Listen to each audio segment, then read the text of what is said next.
for example, I used to run on the treadmill while watching the news, while listening to a podcast, right? And now it's like, well, running is my time to kind of synthesize and to do that act of streamlining that you're talking about, right? Is there a more straightforward way to get from, one idea to another?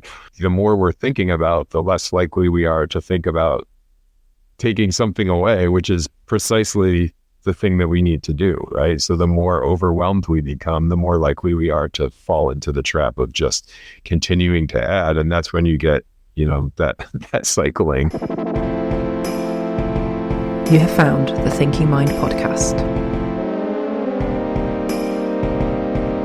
Welcome back to the Thinking Mind podcast. Today it's Alex and we're in conversation with Leidy Klotz. Leidy is a professor at the University of Virginia who studies the science of design, and his work exists at the cross-section between design, sustainability, and the science of decision-making. In 2021, Leidy released his first book, Subtract. And we're always looking for new ways to improve our lives, and Subtract takes a really interesting perspective. In the book, Leidy outlines how human beings are predisposed to add things to our lives to try and make them better. New relationships, new forms of work, more money, etc. But we have a blind spot that we don't see how sometimes taking things away is often the most elegant and straightforward solution to our problems and the easiest way to improve the quality of our lives, whether that's in our relationships, with our work, or even in our households. And in the book, Leidy gives examples from history, including geniuses in design, Nobel Prize winners, and rock stars. So we discuss all of that today. In addition to his book, Leidy's research has appeared in both Nature and Science, and Leidy is a frequent guest on interview programs such as The Hidden Brain, Freakonomics, NPR, and The Atlantic. This is the Thinking Mind podcast, a podcast all about psychiatry, psychology, psychotherapy, self-development, and related topics. You can support the podcast by following on Apple, Spotify, or wherever you listen, sharing with a friend, giving us a rating. Or if you want to support us further, you can check out the Buy Me a Coffee link in the description. Thanks for listening.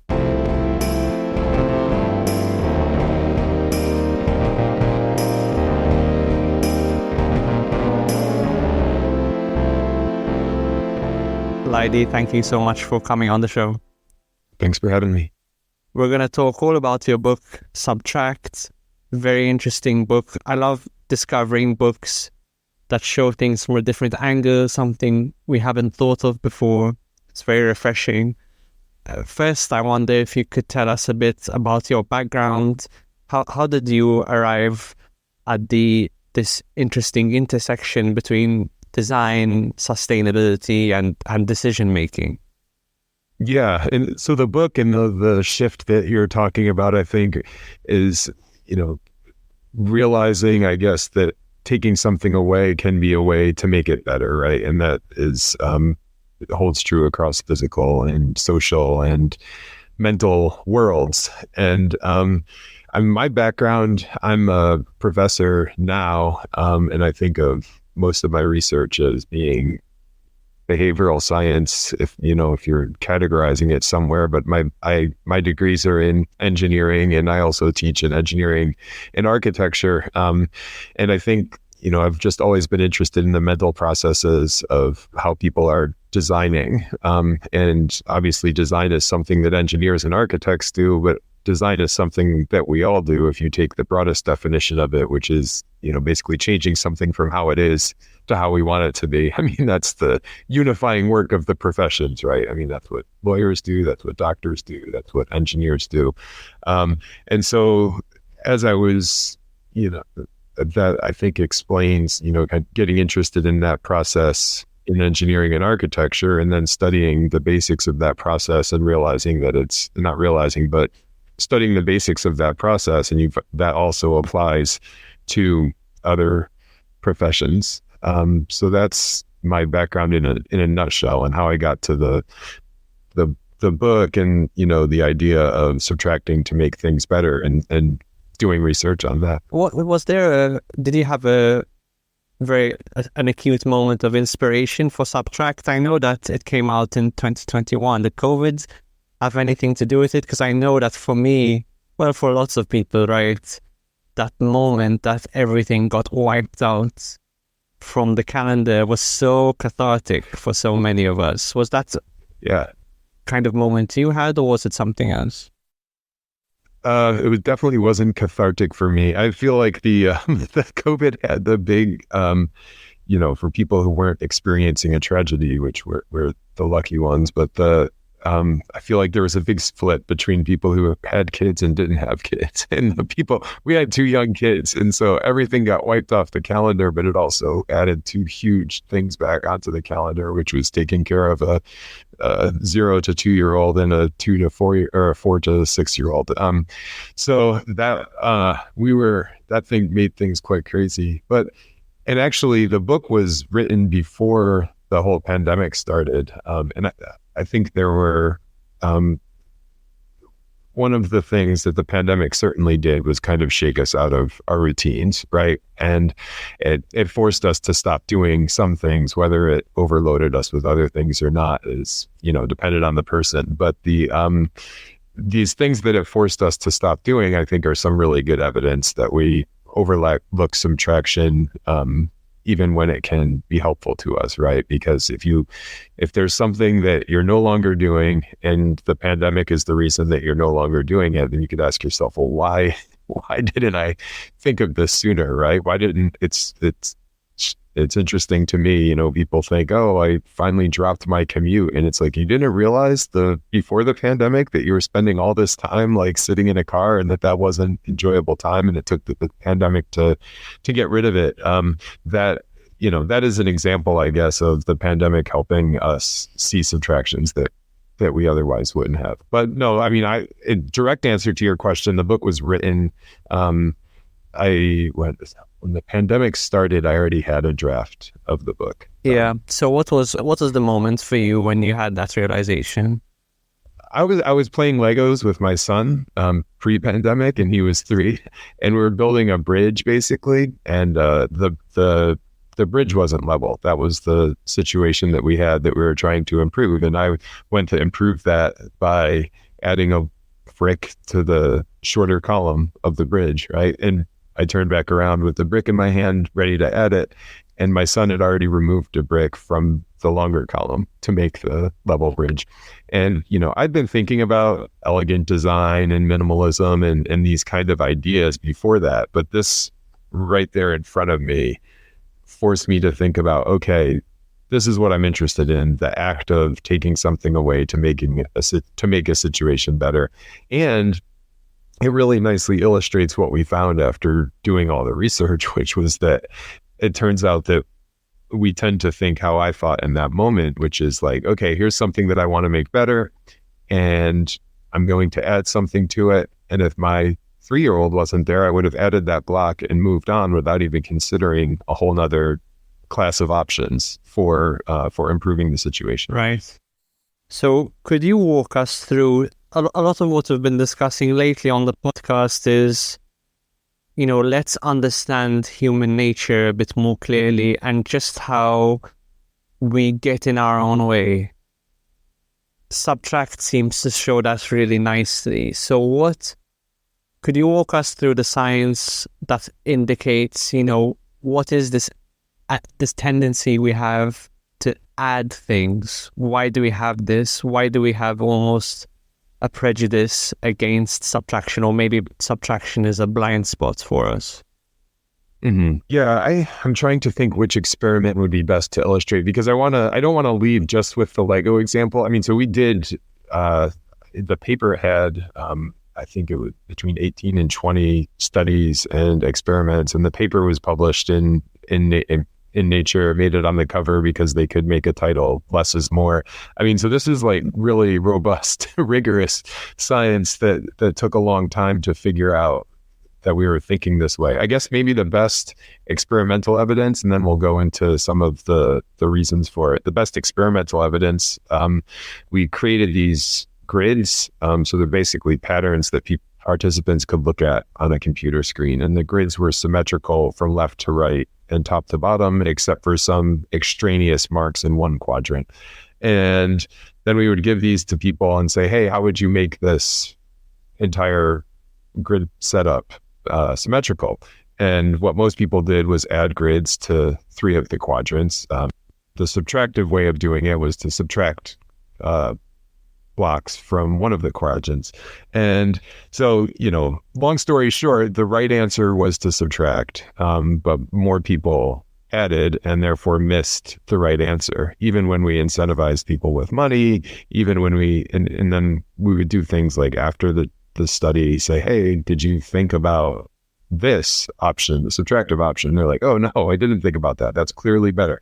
So, all of these studies and experiments are kind of getting to the same point that we think first about adding, right? And we have all these heuristics, decision-making shortcuts. We think first about adding and then move on. And the problem there, right, is that, well, we don't have to move on, right? We think first about adding, and one thing that we can then do is think that we've solved the problem and move on without even considering subtraction. And the experiments demonstrated that this happens a lot of the time, which causes us to systematically overlook this whole class of options. Does that make sense? Yeah, it makes perfect sense. And I guess what we do is, I guess the problem with it is it's a bit myopic, and we have a problem. Our instinct is to add. If the problem isn't fixed, our second instinct is to continue to add. In which case, if adding contributed at all to the problem, if your first addition contributed at all, you have a blind spot. And you're making the problem. I guess one of the worst things a person can do when they're trying to fix a problem is to make a problem worse inadvertently. Yeah. And we see that all the time. I see it in individuals' lives. You see it in social sciences. So it's like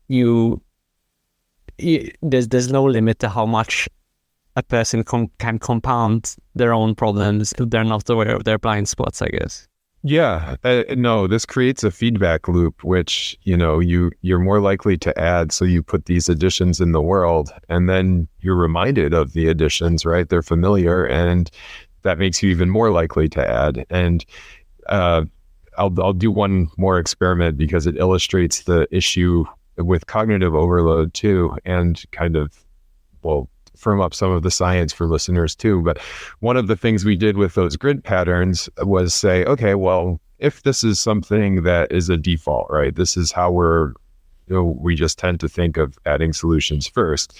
Then if people are mentally under cognitive, right, if they're to do 2 things at once, they're going to be more likely to go with this default mode of solving problems. So we gave people the grids, and there's a scroll of numbers going across the bottom of the screen while they're trying to solve the grid patterns. And every time a 5 went by, they had to press an F, right? So they're just texting when driving or distracted, right?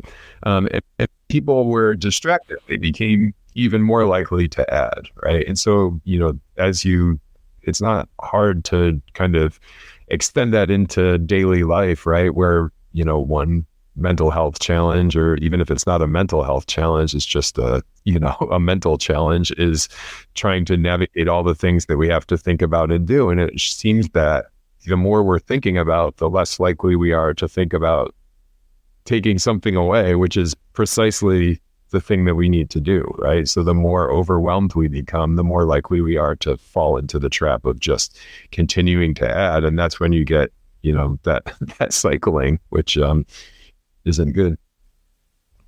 Yeah, and then that's how you end up the sort of monstrosity of a problem. So maybe you could walk us through, if someone's listening to this for the first time and they're maybe having their own eureka moment, I need to subtract some things from my life. Do you have a sort of standard process that he can walk someone through of how could they begin to look at different aspects of their life through this lens, be it their personal life or perhaps their professional life? Yeah, I think the things that are helpful here, right, are one, knowing about it, right? So listening to this podcast is helpful, and being aware that we have this tendency is helpful, but that's we're still going to have the tendency, even if you're aware of it. And every new situation that you're in, now you're back in the same, you're back facing the same problem that you need to think about this thing that isn't natural to think about. So the more that we can like build this into our process, the better, like build reminders to subtract into our process. So a really easy example of this is when you're doing your to-dos, you just say, okay, I'm also going to come up with an equal number of stop doings, right? And so that's a very simple modification that you can make to your standard process that, you know, overcomes the basic problem, which is that we don't think about subtracting, right? And that, you know, so if you're saying, well, what am I going to stop doing? You're thinking about it. It also makes you feel better about following through with it. We haven't talked about that much yet, but you know, even after you think of taking something away, there are all these reasons why it's hard to do, whether emotionally or cognitively or just, you know, logistically in the world. And so, but if you build it into your process, you're kind of giving yourself permission to take away. So to-dos and stop doings, you can imagine this kind of scaled up when you add a meeting to your calendar. Do you look at meetings that could come off your calendar? If you're working in a group and somebody proposes a new rule or you know, just kind of way of operating, do you also look at 2 rules that are on the book that think about ways that they could come off? Again, the principle there is just, okay, trying to set up processes to keep this whole system in balance when you're thinking about it. And, you know, as you're listening to this, now is a time that you're thinking about it. And so you can go through your little, you know, okay, here are the key decision points in my life. How can I build in reminders to think about subtraction as an option? Yeah. So one challenge that you mentioned is that we don't think about it. So that makes a lot of sense. And then the other thing you mentioned that I think is really interesting is that we have a resistance to letting go. Mm-hmm. And maybe you could tell us more about that. Did they find that it varies from individual to individual? How difficult they might find subtracting? Does it come down to how much a person perhaps over-identifies with the process of addition, or just has their ego invested in all the different things that they have going on in their life? All of those things certainly matter. I think, one cool thing about finding that people are systematically overlooking this idea is that you can then look at reasons for it. And I mean, there's actually, you know, this deep biological desire we all have to display competence, right? To show that we can effectively interact with the world. And of course, there's variations among people, but you know, that's something that all people generally share. And it's been extended from physical things, you know, displaying competence by moving sticks around, to displaying competence by completing tasks during the workday. And this is something that we all kind of feel a need to do. So to that extent, it's, you know, everybody's kind of struggling with that. And when I look at, you know, the things that I should subtract, but I don't, like some meetings or some, you know, maybe responding to an email that doesn't need a response. I mean, it's very often to show competence, right? I just want to show that, okay, Leidy's being effective in the world. And if you subtract, you can be competent, but there's not really evidence of it, right? I mean, it's something that goes out of sight and out of mind really quickly. So I think to that extent, we're all dealing with it. But I also liked your point though about, you know, ego. And I mean, I think that can go both ways, right? You could imagine really people with a really big ego saying like, this is something that I made and there's no way we're subtracting it, whether it's the right thing to do or not. But also, you know, really thoughtful people saying, well, geez, so-and-so put that process in place. Who am I to question what they did? They must know it better than I do. Why should I even recommend subtracting it? And I think, you know, again, that comes back to why the rules are helpful, right? Because if you're saying, no, we're not passing any judgment on what should or shouldn't be subtracted. We're just saying that, you know, every time you think of adding something, you also think of subtracting something, then both of those people, the person with the big ego and the person who's, kind of worried about offending somebody, they're like, well, what I'm supposed to do is recommend a subtraction, and then we can talk about it. Absolutely. So it will incur a process of experimentation. So it might not be obvious at first glance what is to subtract. And I guess a lot of people, when they come into the self-development world, one of the first things they learn is you have to audit. What's taking up your time versus what's being effective. That's like lesson one, because most people don't even take the time to view their life from some altitude so that they can make those bigger picture decisions. Most people are just kind of in it. They're in the day-to-day decisions. Like another phrase I heard is they're working in the business, not on the business. Yeah. In it. So you would recommend treating this as a fluid experimental process. Yeah, I love the audit example, right? Because that's subtractive in some ways. It's oftentimes people will say, well, Leidy, what should I subtract? And I say, unless you're talking about writing or design, which are two things that I know, I don't know what you should subtract. For the most part, you need to, and that's where the audit comes in, right? It's like, what's having an impact? What are your goals, right? And then once you know your goals, values, then you can say, okay, these are the things that aren't contributing to it or aren't contributing as much as something else that I could be doing. So it's this process. One thing that brings to mind is that we're so quick to pilot something new, right? We'll say, okay, we'll just try this new thing. If it doesn't work, we can always stop. And we can use that same approach, but we don't seem to with taking things away, right? What if we just said, oh, well, we'll just stop having this meeting for the next 6 months, or just move it from weekly to bi-weekly for the next few sessions. And if it doesn't work, you can always add it back. So like building in this idea of a reverse pilot can be a helpful way to, try out subtractions, even if you decide you don't like them. Have you gotten any interesting stories from listeners, from things they've subtracted from their own lives that they found to be particularly helpful to subtract? I get stories about partners being subtracted. I purposely didn't like spouses. College students tend to send those to me. It's like, hey, I took your class, I read your book, and I subtracted my boyfriend or girlfriend or whatever, which I don't know. Again, that's the right decision, depends on your vision in the context.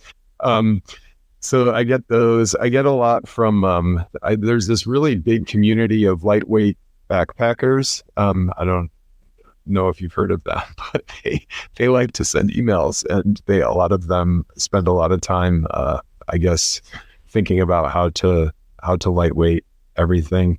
I think the most powerful ones for me are when people say, oh, this is some mindset shift. We haven't talked too much about that, but just the same way we add activities and physical things, we add concepts to our mental models, right? And one of the hardest things to do is to question our existing mental models. And so it's very gratifying to me when people say, oh, I thought totally different about parenting after, reading your book or hearing you on a podcast, because, I had been holding on to this idea that I needed to do X, Y, and Z for my kids, and now I'm not holding on to that anymore. And so that kind of feedback where they've shifted the mental models is really gratifying and kind of frequent. Yeah, I can imagine. I'm sure, because if you are wedded to an idea, especially if you're wedded to an idea unconsciously, then you're trapped within the confines of that idea. And an idea isn't just a way of thinking about something, but it's a whole way of seeing the world. It colors your whole perspective. And sometimes it's just like even simplifying ideas, or realizing that ideas can be nested within greater explanations that actually more eloquently explain whatever phenomenon you're thinking. Have you found that have you cleaned up your own mental maps of things since writing the book?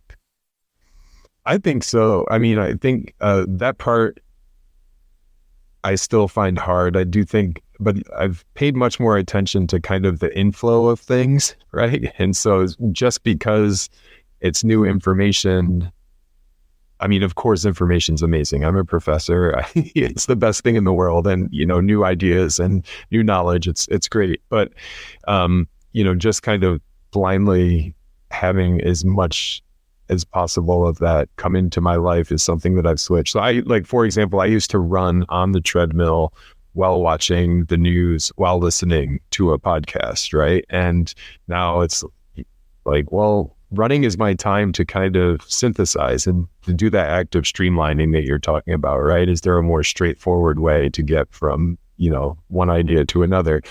And so now just run outside or wherever, but don't listen to a podcast at the same time, and don't, watch the news at the same time. Just use that as the time for to streamline things. So kind of controlling the information coming in, but also setting aside some time to question the things that I used to think. I mean, you talked about the pandemic before. I mean, one of the realizations during that was just, the inequity, right? And how it affected people. And I've never thought that everything is like a perfectly level playing field, of course. But I think that experience, one thing that it forced me to shift my mindset about was just how inequitable the playing field is. It's not that, a 5-year-old who doesn't have a good family and financial situation has a slightly less chance of being successful. It's that they have almost just a totally different situation than my 5-year-old at the time. So anyway, so having time to think about that, knowing, and also just like, I think writing the book helps really reinforce for me that no, this is a powerful way to change my thinking. So I need to be serious about it. So I'm not great at it yet, but it's definitely better than before. Yeah, I mean, I think information is a big one because we live in such a informationally dense landscape. And if you really take the time to look at it, most of the information we're getting is garbage.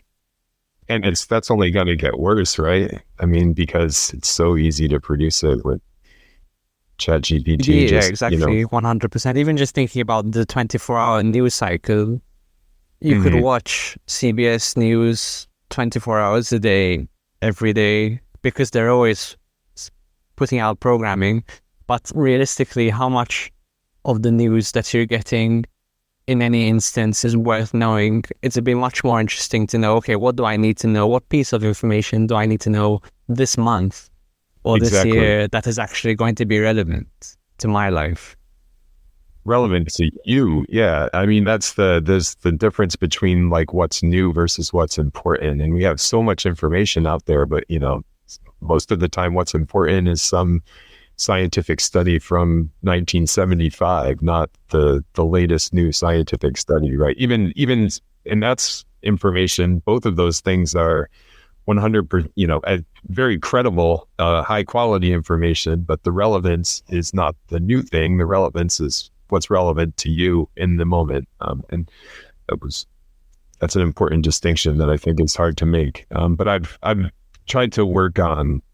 That's a specific thing that as an academic you can kind of work on, right? It's like, of course we need to like follow the new updates and trends in our fields, but also making sure to kind of stay firmly grounded in all the good work that's been done in the past. Do you feel that it's fair to put this problem that we have with subtracting and how it interacts with our modern lives under the category of evolutionary mismatch, that this bias towards addition was helpful in our ancestral environment, and now it ceases to be helpful because we're in a time of absolute plenty, absolute overload, whether that's information or nutrition or career, and that's the nature of this problem? Because I've discussed this concept with a few different people now in a few different areas.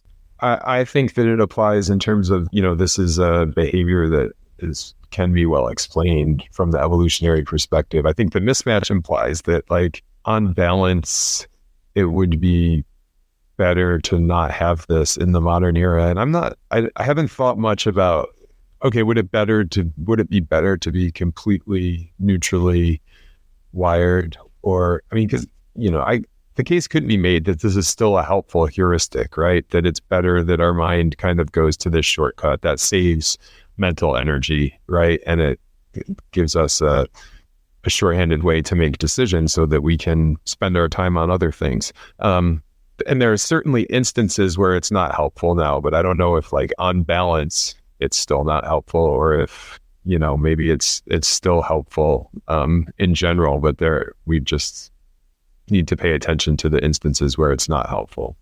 Does that make sense? Yeah, I guess it's hard to say because it's hard to measure.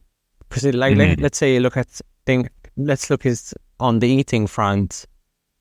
Right. In the Western world, 2/3 of people are overweight or obese, and we're seeing the poor health outcomes. So it's measurable. So you can actually say, our ancestrally inherited tendency to have a particular appetite for particular foods, it does seem to be a net negative now, which is not obviously an argument for changing our appetites, but for radically transforming our food environment to make it more aligned with our nature.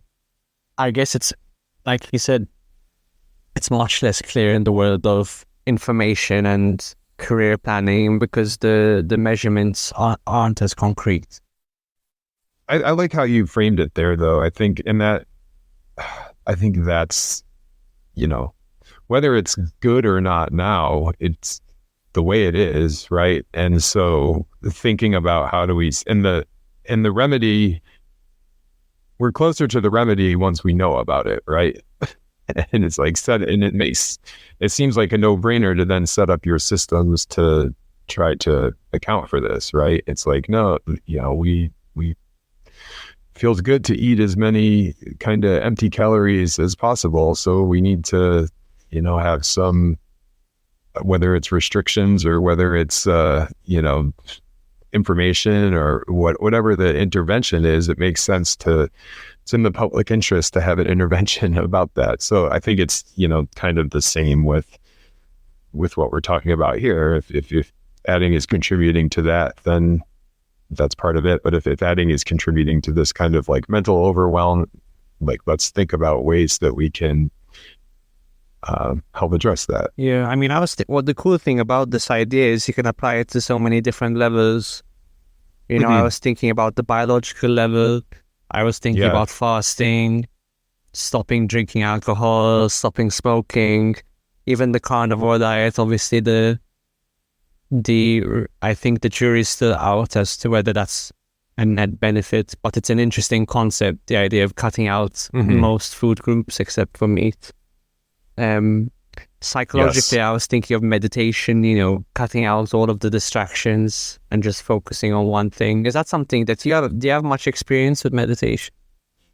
I'm not a master meditator, but I did right before we talked, just simple, like stop, breathe, think. And I often will do it when I present to audiences, because I just do a really short 1 to 2 minute kind of few deep breaths. But, and then I say to people, like, I don't know what you thought during that time or what you're thinking after that time, but I guarantee you it's different than what it would have been if we didn't do that meditation, right? And it just shows people, I think doing the meditation in that context is showing people just how much they are thinking about in any given moment.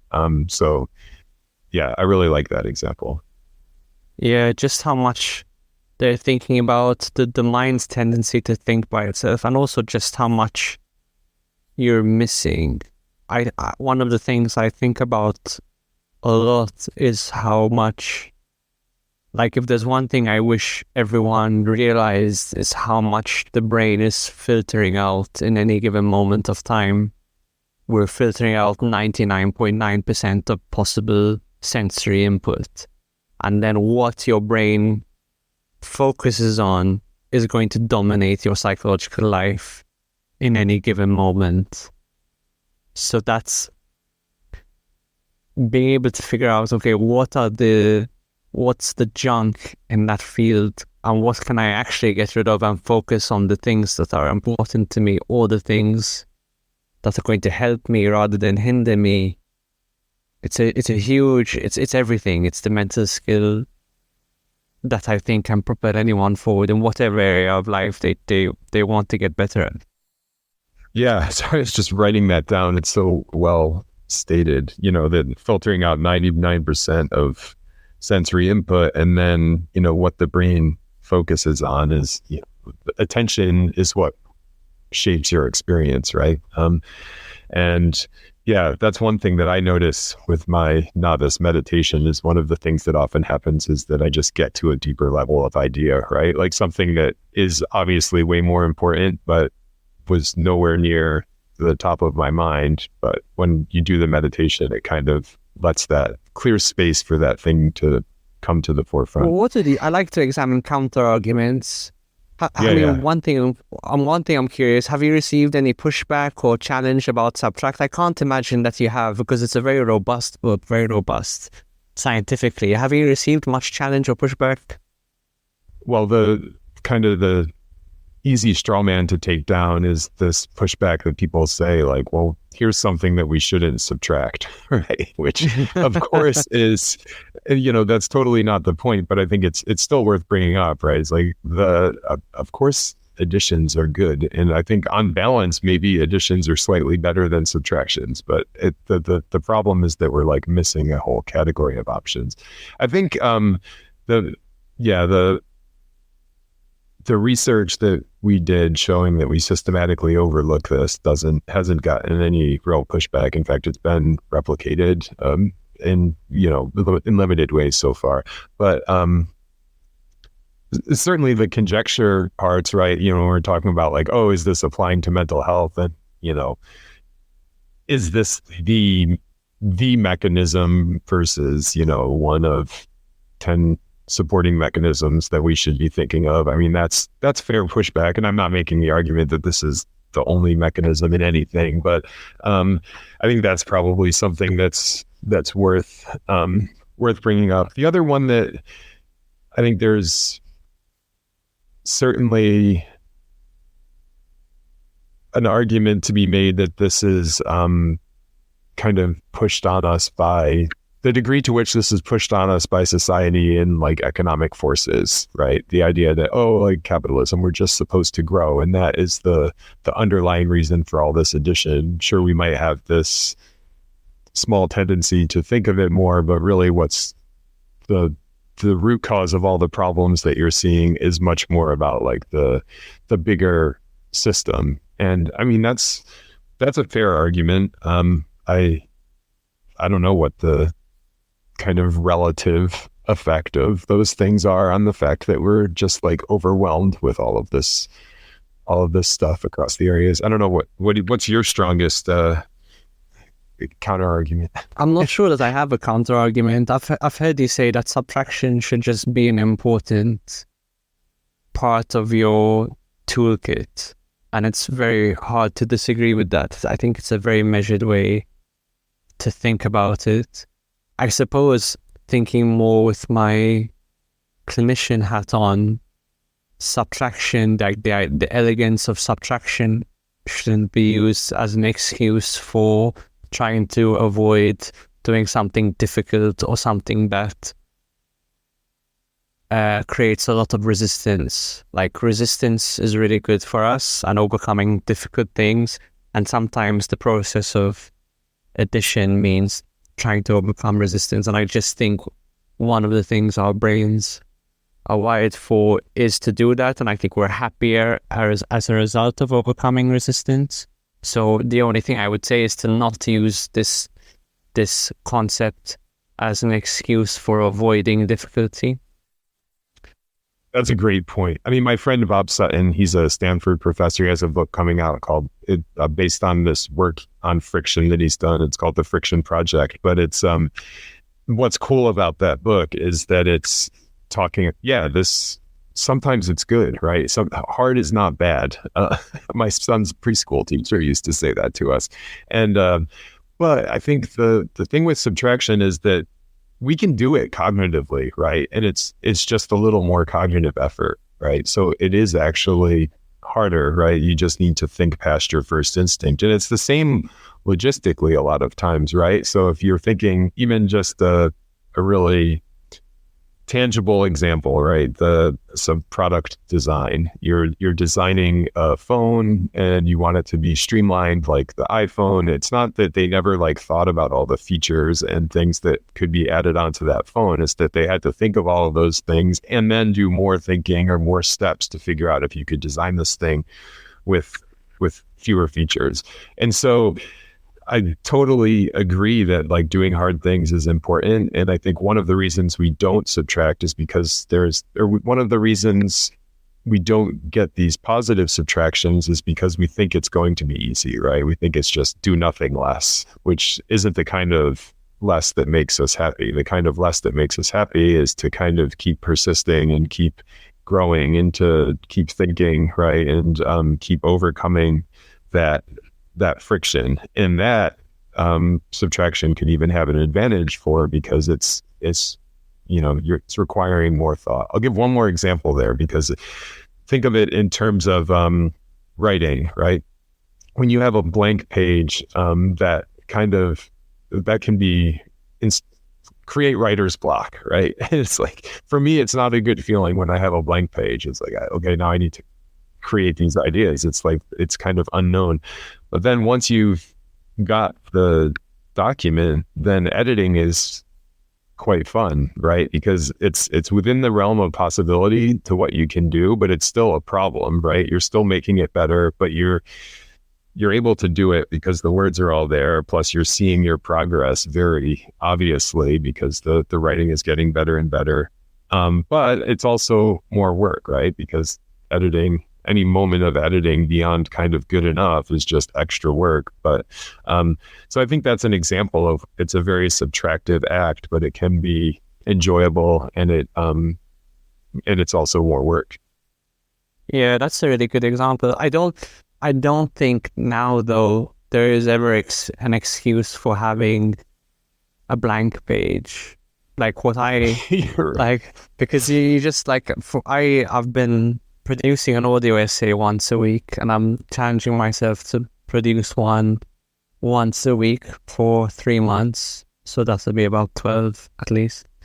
And what I do is just every time I have an idea, I put it on a Google Doc. So I just there's never a blank page. There's always at least a few words there that I can start adding to. And now with ChatGPT, even more so, because you can create a skeleton at least, and then work from that. Yeah, I think that's fair. I certainly don't start with a blank page either. I've got all my notes and organization, but it's daunting when you don't know where the thing is going. There gets to be a point in the act of creation where you know it's good enough, and the additional effort, that's the hard part, is still making it better. Yeah. Mm-hmm. Mm-hmm. What would you say? Is there like a subtraction that really stands out in your life where like, God, I'm really glad I subtracted that one thing?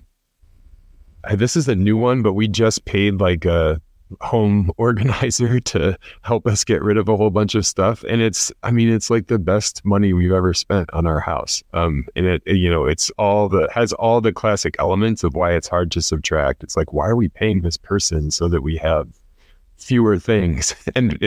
But it's been really nice, and I'm glad we did it. It's, there's the whole thing, a cluttered space leads to a cluttered mind, and so I think it's helped with that. Plus it's just, in terms of creating square footage, one of the easiest ways to do that is to subtract all the stuff that's blocking up your current square footage. So that's a very that's a physical one. I think also the subtracting the process of writing a book, or the pandemic, or anything that kind of shakes you out of your normal everyday routine, forces you to evaluate what are the things that I was just doing in that routine that weren't actually producing anything. And I think that I've been thankful to remove some things like, I don't know, attending meetings, or even just, doing things with students that have less value than doing other things with students. That kind of like ruthless prioritization with time is something that I'm really thankful for, and also kind of regret not doing it for the first decade of my career, right? Because you look back and you're like, man, I'm never getting that time back of these things that weren't actually valuable. Yeah, the regret's the worst. The worst part of learning any cool new idea to improve your life is just the regret of, I can't believe I lived with this for so long. Exactly. But thank you so much for spending some time with us. Is there anything you're excited about that you're working on now that you'd like to share with us? I'm working on my next book's about how our psychology makes our surroundings. And I still need to refine the elevator pitch of it, but that's why I was excited about your comment about we filter out 99% of the stuff we sense, but then what we sense really shapes our psychological life. And so much of what we sense is shaped by what's around us, right? And then our psychology shapes what we put around ourselves. So kind of dealing with that relationship, and it's fun to work on right now, but it's one of those ones where I'm going to need to kind of finish the whole book before I know what the elevator pitch is. That sounds amazing. I'd be very interested to hear that. I've seen, I've done a lot of home visits, so you see very much how people's psychology is a reflection of their home environments. Like Carl Jung talked about that a little bit.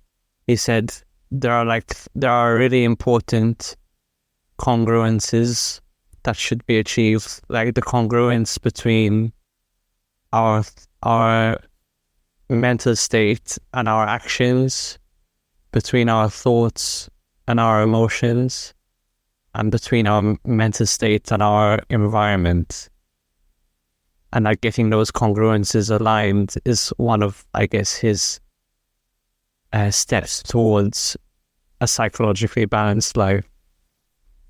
That's awesome. And I think it kind of goes back to what we were talking about before, about like new science versus, relevant science. And obviously people have shown certain parts of Jung's philosophy to be incomplete, but that big idea is also something that's kind of gets lost when you start breaking things down into really small pieces to focus on. And then just this idea that, no, wait, the physical and the psychological, they actually are related very closely.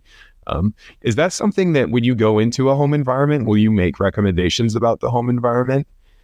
Or is that seen as outside of the purview of, because, you can use it as a way to just kind of understand how that person is feeling, but you could also use it as a way to try to fix it. I don't know if there's any rigor to that. I don't think we do, but that's more of a convention of the profession, because I'm sure that changing someone's environment can change someone's mental health. And we all know from working in different, all psychiatrists know from working on different inpatient wards, that the way a ward is designed can have a huge impact on the patients in that ward. So I think I look forward to it hopefully becoming more of the part of how we think about mental health. And certainly, I'm sure your book can be a really interesting piece of that puzzle. Yeah, I think like connecting those two, because the architecture and engineers certainly are focusing on that, right? So like, here's this opportunity to help, through the design of physical things. And it's almost that it needs to be kind of in everybody's mental models, right? That even the person who's struggling can think about, okay, well, how could I change my physical environment to help with this struggle? So yeah, that's a really helpful framing. Thank you for sharing it. No problem. Well, thanks so much for coming on, Leidy. Where can people find you if they want to learn more about your work? My parents gave me a good Google name, so if you Leidy Klotz, and yeah, my website has the information about the book and speaking, and all the academic articles are out there. And I'm on social media, but I just kind of am on it. I don't really use it. So that's a big one to subtract for sure. I think you're right. Thank you so much. Thanks, Alex.